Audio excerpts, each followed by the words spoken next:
at approximately 8:20 p.m. Carlee left work from a business at the summit. Surveillance video from her place of employment shows Carlee concealed a dark-colored bathrobe, a roll of toilet paper, and other items belonging to the business prior to her departure. She ordered food from Tzatziki's at the Colonnade and traveled there. She then traveled to Target on 280, where she purchased some granola bars and Cheez-Its. From there, she remained in the parking lot at that shopping center until 9:21 p.m. when she drove to I-459. Carlee communicated on her cell phone with individuals known to her while on her path of travel up to the point of calling 911 at 9:34 p.m. And at this time, we will play the 911 call in its entirety.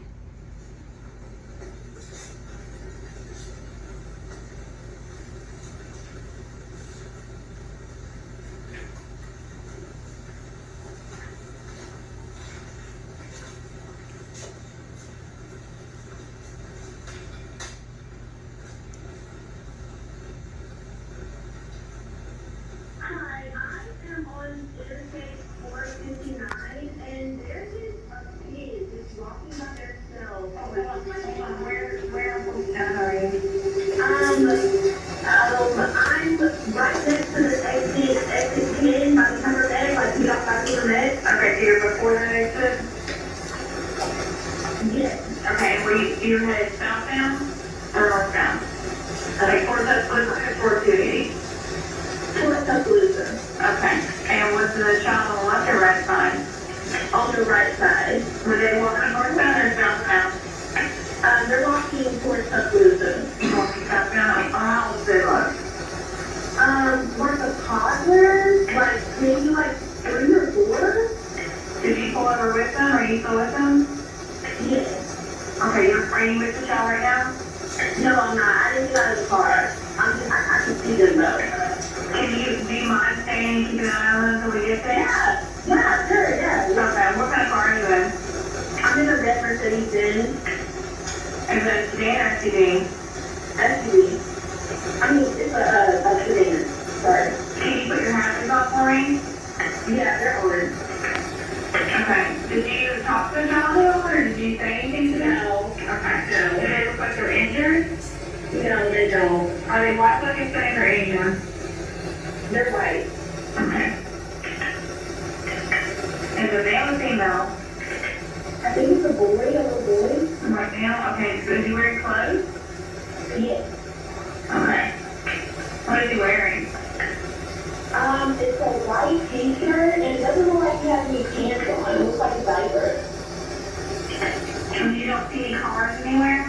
No, no cars anywhere.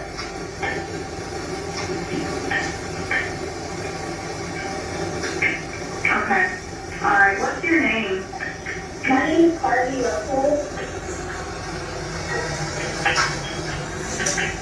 And you don't see any injuries on the shop from where you're at, correct? No, their hands these are not good. Okay, try to keep an eye on them for the best that you can, because I don't want you to lose track of them. Okay. Alright, and do they have shoes on? No, not that I can see. I can't really see that one. Okay. Alright, I've got them on the way, okay? Just try to keep an eye on them, but the officers are on the way, okay? Okay, thanks. Thank you. Okay, bye. Carlee called a relative after speaking with the 911 operator. She went missing during that conversation sometime after 9:36 p.m. Traffic camera footage was obtained which depicted this portion of the incident, and that footage was analyzed as part of the investigation in conjunction with the 911 call and cell phone data to accurately determine the time frame. Carlee's 911 call remains the only report of a child on the interstate, despite numerous vehicles passing through the area at that time. No one has called to report that a child is missing, and the Hoover Police Department did not locate any evidence of a small child walking down the interstate. Data from Carlee's phone, including her Life 360 app, shows that she traveled approximately 600 yards in her vehicle while she was on the phone with 911, stating that she was following a child. 600 yards. That is 6 football fields straight. 600 yards. The Hoover 911 Center received a second call from Carlee's mother stating that a relative was on the phone with her when they heard Carlee scream, and then they had an open phone line. Hoover police officers arrived on the scene within 5 minutes of being dispatched, and several other officers arrived shortly. They located Carlee's wig and cell phone in the grass near the vehicle. Her purse was located in the front seat of her vehicle with her Apple Watch in the purse. The food she ordered for Tzatziki's was also in the car. The items she purchased from Target, as well as the items taken from her place of employment, were not in the vehicle, nor were they located anywhere around the scene. Hoover police deployed all available assets from the point in the search for Carlee.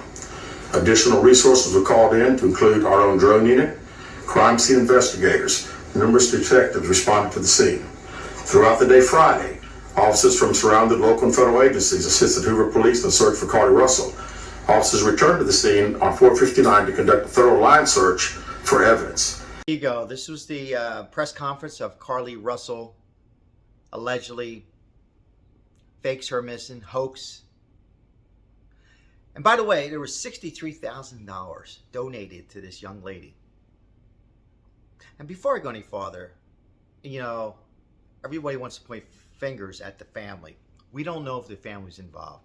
But if they were, then they got to be held responsible. But this is a story that I've been following, but I wanted to get some more facts. If you hear that 911 call, and I did study that much psychology, there was a lot of hesitation from this young lady. She not stuttered, but you know, they asked her about a male, female, and so on and so forth.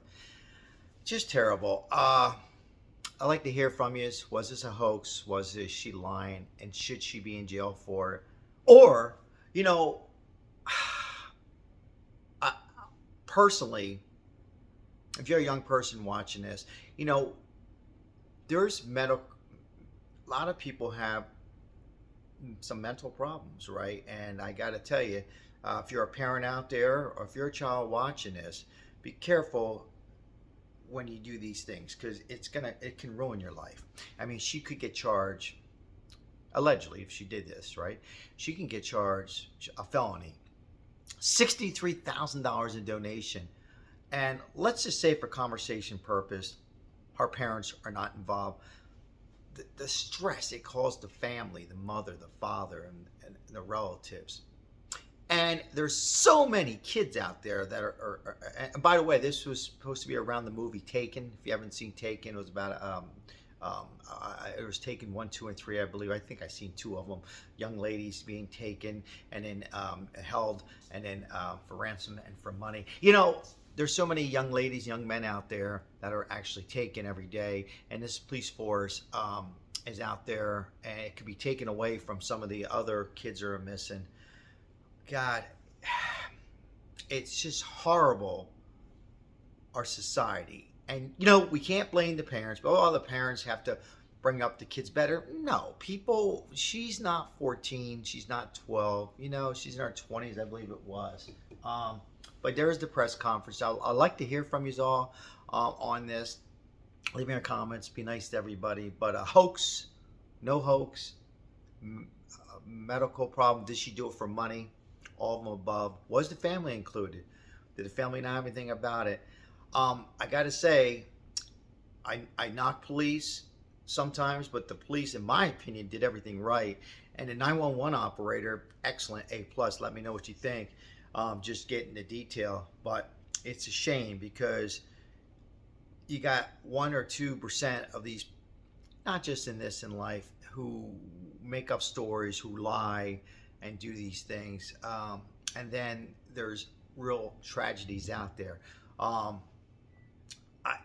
don't, only Harley, I'm just listening a little bit more, only Carlee knows what really happened, right? And the truth is going to come out, and there's it's just got to be hard on the family. I'm Sal Capone, everybody.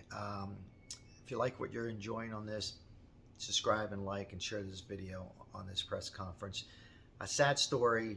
I hate to hear these stories, and Sometimes, real quickly, I'm wondering if they even should televise. I know we're in 2023 on all these news channels. This stuff, did it happen in the 70s, 60s, 80s? Yes. But it's just a lot of news coverage. And what I'm getting to is there's a young person out there. Hopefully that young person pays attention who thinks about doing something like that. Again, allegedly, right? We don't know 100%. Only Carlee would know. But it sounds like to me this was a made-up story. Whether it was for money, whether she wants to go, and I'm being funny here, acting school. Even if she was trying to get in acting, it wasn't paid off. But the money that came in, and then the police department, and put that aside, and then the family that she's putting through. But jail sentence, well, I think she should be punished.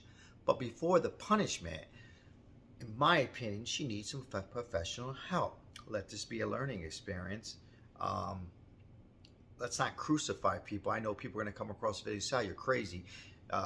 Give her a lifetime sentence. No. Sentence, jail, I'll leave that up to you guys. I think something. Otherwise, she won't learn from her mistake. And will we know more? Was the family behind this? At this moment, I would say probably not. But anyhow, thank you for watching. I just had to put out a video on this. It's bothering me because there's so many kids out there and young adults and grown-ups missing every day, and then you have a possible hoax. Hey everybody, have a great night. God bless us. God bless America. God bless this family.